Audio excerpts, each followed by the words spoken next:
Duke Energy is using more natural gas than ever, and PJM Interconnection approved a handful of new transmission projects. I'm Teresa Hansen, Editor-in-Chief of Power Grid International, Electric Light and Power, and Utility Products.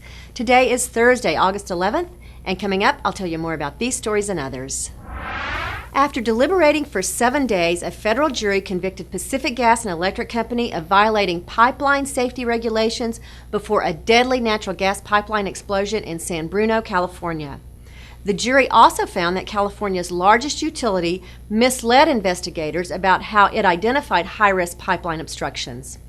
The jury convicted PG&E on 5 of 11 counts of pipeline safety violations, including failing to gather information to evaluate potential gas line threats and deliberately not classifying a gas line as high risk. The 2010 explosion of PG&E's pipeline killed 8 people and destroyed 38 homes. No PG&E employees were charged in the lawsuit, so no one is facing prison time. A judge could fine PG&E as much as $3 million when the utility is sentenced. PG&E pleaded not guilty. It said its employees did the best they could with ambiguous regulations they struggled to understand.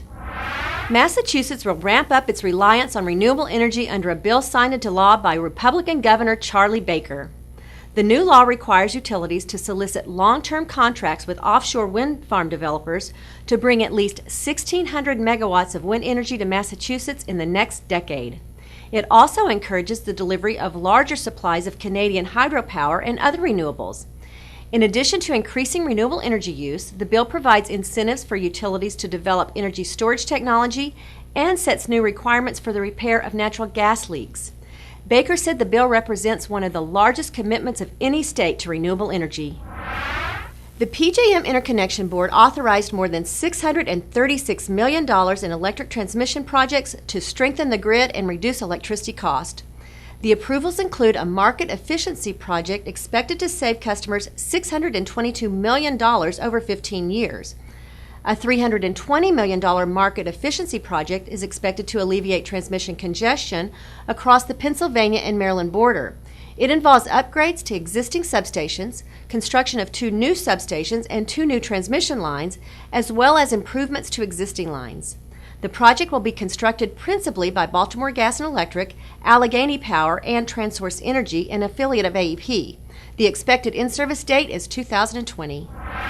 Exelon Generation, owner of the nation's largest nuclear fleet, has agreed to assume ownership and operations of Entergy Corporation's James A. Fitzpatrick nuclear power plant in New York. Governor Andrew Cuomo, who asked the New York Public Service Commission to adopt a clean energy standard benefiting the state's nuclear power plants, helped facilitate the transaction. In recent months, Entergy and Exelon began discussing a path forward that would allow the plant to continue operating beyond January 2017. New York's Clean Energy Standard was approved last week. It's expected to save thousands of high-paying jobs and spur hundreds of millions of dollars in short-term investment in energy infrastructure in upstate New York. Without the standard, Cuomo's office said upstate nuclear plants would have been at risk of closure. Duke Energy's CEO, Lynn Good, told Generation Hub that the utility now generates more than 25% of its electricity from natural gas in North Carolina and South Carolina. Duke is investing in both new natural gas power plants as well as interstate natural gas pipelines. Duke is in advanced development or actual construction of new gas generation in Asheville, North Carolina. It's constructing the Lee combined cycle plant in South Carolina, Citrus County and Osprey combined cycle plants in Florida, as well as the Hines Chiller project also in Florida. In addition, the utility is acquiring Piedmont Natural Gas, which will soon become a unit of Duke Energy. That's it for this edition of Energy News Wrap-Up. I'm Teresa Hansen. Thanks for watching.